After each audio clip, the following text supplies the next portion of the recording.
Bon, alors si on parle de mythos au Japon, qu'est-ce qui vient à l'esprit là tout de suite? Pour beaucoup, je pense que c'est l'image classique, non? Le fameux jardin Kairakoen. Exactement. Le jardin, un des 3 plus beaux du pays, ces milliers de pruniers en fleurs, c'est la carte postale. Mhm. Et puis, il y a cette figure, presque de folklore, Mito Komon. Le seigneur qui voyageait déguisé pour rendre la justice. Un peu une série télé avant l'heure. C'est ça. On a un peu l'impression d'avoir fait le tour avec ces 2 images. Mais justement, aujourd'hui, on va essayer de mettre ça de côté. On a sous les yeux un rapport vraiment fascinant qui nous propose de découvrir 5 trésors cachés de la ville. Et ce ne sont pas juste des lieux touristiques. Non, pas du tout. Il raconte une histoire bien plus profonde sur ce qu'est vraiment mytho. Une histoire de pouvoir, de spiritualité, d'idées qui ont changé le Japon, et même de survie. C'est exactement ça. En fait, ce n'est pas un guide de voyage qu'on propose. C'est plus une sorte d'autopsie culturelle. J'aime bien le terme. On va essayer de décrypter ensemble l'ADN de Mito, couche par couche. C'est une plongée dans l'âme d'un lieu, quoi. Parfait. Alors, première étape de cette plongée, un lieu qui semble familier, mais qui est en réalité bien plus complexe. Le Kodokan. Mhm. Le rapport insiste là-dessus, ce n'est pas qu'un simple parc. On nous le décrit comme la plus grande école de domaine de l'époque d'Edo. Oui. Alors, concrètement, ça veut dire quoi? On imagine des samouraïs qui s'entraînent au sabre, des dojos. C'est absolument fascinant au Kodokan et que le rapport met très bien en lumière, c'est que ça, ce n'était que la moitié de l'équation. Ah oui? L'autre moitié, tout aussi cruciale, c'était les arts littéraires, le bun. Et l'architecture même du lieu vous forçait à intégrer cette dualité. L'architecture, comment ça? Eh bien, la disposition des bâtiments, c'est une véritable déclaration d'intention. Les salles de classe où les samouraïs étudiaient les classiques confuciens, la philosophie, l'histoire, D'accord. étaient construites juste à côté des terrains d'entraînement militaire. Il n'y a pas de séparation. Ah, c'est malin. Le message est limpide. Très limpide. Un sabre sans une tête bien faite, ça ne vaut rien. Le savoir et la force doivent aller de pair, toujours au service du pouvoir. C'est un véritable arsenal intellectuel. J'aime beaucoup l'expression, et au cœur de cet arsenal, il y avait une doctrine bien précise, le Mito-gaku, l'école de Mito. Le rapport dit que ça a eu un impact énorme sur tout le Japon. Oui, Le credo, c'était Sono Joi. Qu'est-ce que ça signifie exactement? alors Sono-joi, ça se traduit par révérer l'empereur, expulser les barbares. Mhm. C'était une idéologie néo-confucienne très très puissante. Il faut se remettre dans le contexte. À l'époque, le vrai pouvoir, c'était le shogun, le chef militaire. L'empereur avait un rôle purement symbolique. D'accord. Et le Mitogaku vient dire non. La légitimité suprême, elle appartient à l'empereur. Et il faut résister à l'influence étrangère. Et cette idée, née ici, va être le détonateur de la révolution qui mettra fin à 250 ans de shogunat. Attendez, donc, si je comprends bien, cette école, cette philosophie, a d'un côté contribué à créer le Japon moderne en remettant l'empereur au centre, Oui. et de l'autre, elle portait cette idée d'expulser les barbares. C'est assez vertigineux comme grand écart. C'est exactement ça. C'est ce que le rapport appelle le double héritage de Mitogaku. D'un côté, l'étincelle de la modernisation, mais de l'autre, ses aspects les plus rigides, son nationalisme fervent, ont été vus par certains historiens comme un terreau pour la montée du militarisme des décennies plus tard. C'est fou. Du coup, le Kodokan n'est pas juste un beau bâtiment, c'est un lieu qui nous pose une question très actuelle en fait. Que se passe-t-il quand le savoir est entièrement mis au service d'une mission politique aussi radicale ? C'est une question qui dépasse largement le Japon, c'est clair. Mais bon, cet univers intellectuel, très politique des Tokugawa, il devait bien s'ancrer dans quelque chose de plus. De plus populaire, non? De plus spirituel, peut-être? Justement. Et ça nous amène parfaitement à notre deuxième lieu, le temple Rokusizo. Ah oui. Là, on change complètement d'ambiance. C'est le plus ancien temple de Mito, fondé en 807, bien avant les Tokugawa. Donc bien plus ancien. Oui, et il a une double identité fascinante. C'est un vieux temple bouddhiste, mais c'est aussi l'endroit où le clan Tokugawa de Mito a choisi d'installer ses tablettes ancestrales, le mémorial de leur famille. Et j'imagine que ce n'est pas un hasard. Pourquoi ce temple-là? C'est là que le coup est génial. Le rapport explique que depuis des siècles, le temple Rokujizo était immensement populaire dans la région pour une raison très précise. Il avait la réputation de protéger les accouchements et d'assurer la santé des enfants. Ah, d'accord. Les familles venaient de très loin pour y prier. En y installant leur propre mémorial, les seigneurs Tokugawa ont fait un geste politique très habile. Ils ont associé leur pouvoir à cette croyance populaire. Exactement. Ils ont dit au peuple, notre famille est protégée par la même force qui protège vos enfants. C'est une façon incroyablement efficace de légitimer son autorité. C'est subtil et très puissant. Et le rapport mentionne aussi une histoire d'arbre, un cerisier, qui serait un symbole de cette continuité. Oui, c'est un détail magnifique. Le temple est célèbre pour ses cerisiers. L'un d'eux, un cerisier pleureur de 200 ans, serait le descendant direct d'un arbre que Tokugawa Mitsukuni, Le fameux Mito-Komon. en personne. Il aimait venir l'admirer. Et plus qu'une anecdote, c'est un symbole vivant de la transmission du cycle de la vie. Donc on a la transmission du pouvoir et la transmission de la vie à travers les générations d'arbres. C'est ça.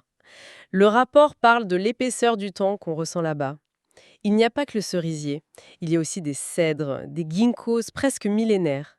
Le grand récit de Rokujizo, c'est celui de la continuité.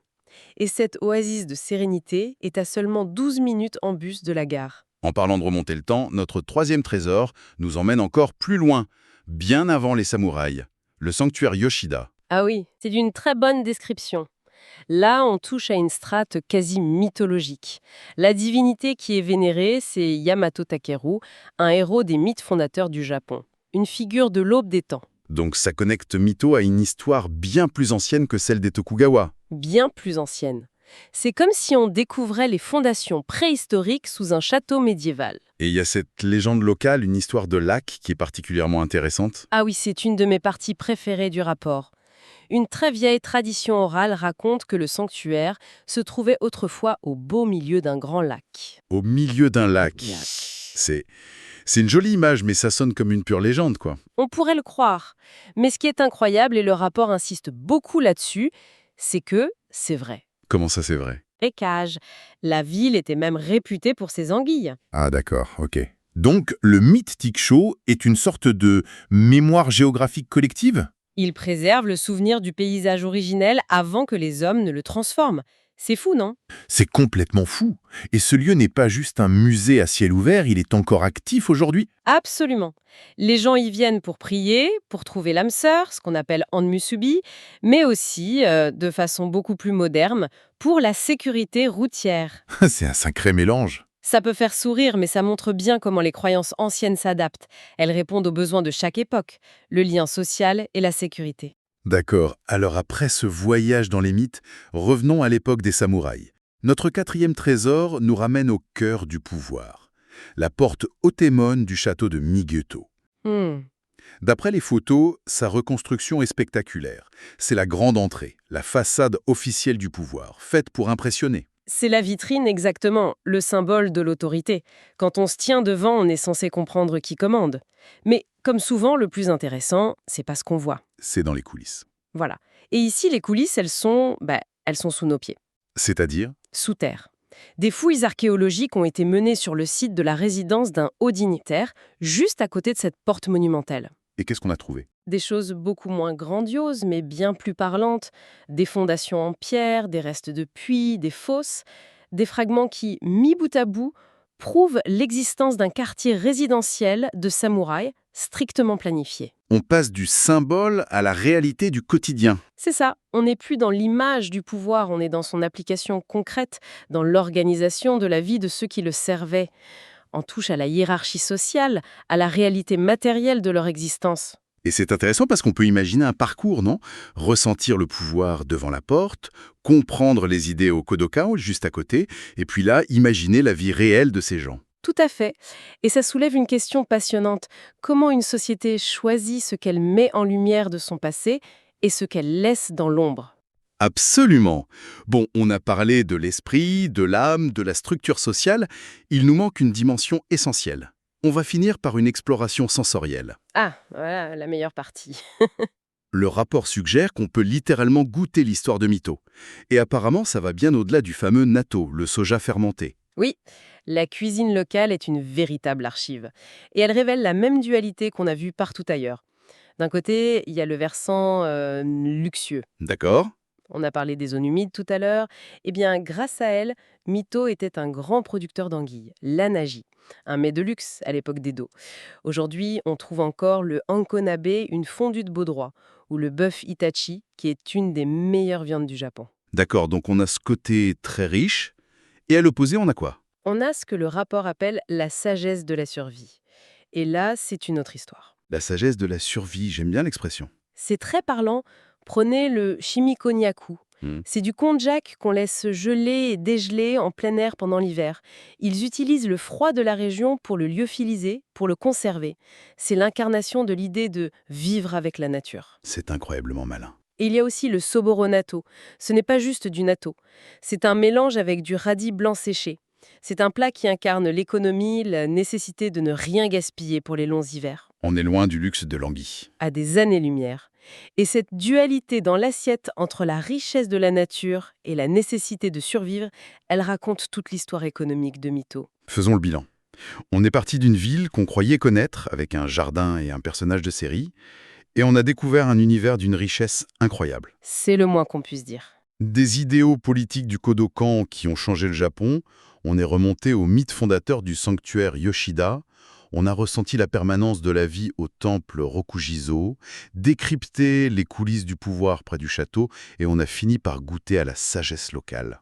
On pourrait presque voir ce parcours comme un voyage philosophique en 5 étapes. On commence par la raison au Kodokan, on remonte aux forces primitives au sanctuaire Yoshida, on ressent la pérennité de la vie au temple Rokujizo, on décode la structure sociale à la porte Otemon, et enfin, on goûte à l'intelligence de la survie dans l'assiette. C'est une superbe synthèse. Chaque lieu devient une pièce d'un puzzle beaucoup plus grand sur ce qu'est l'identité d'une ville. Et pour conclure, je retiens particulièrement l'exemple du Kodokan et de son idéologie. C'est quand même frappant de voir comment une seule et même idée peut être à la fois Une force de construction. immense, qui donne naissance à une nation moderne, et en même temps porter en elle les germes d'une idéologie beaucoup plus sombre. Son double héritage, exactement. Et du coup, ça pousse forcément à se poser la question pour nous aujourd'hui, quelles sont les grandes idées, les croyances qui façonnent nos propres villes, nos sociétés, et quel pourrait être leur propre double héritage dans le futur?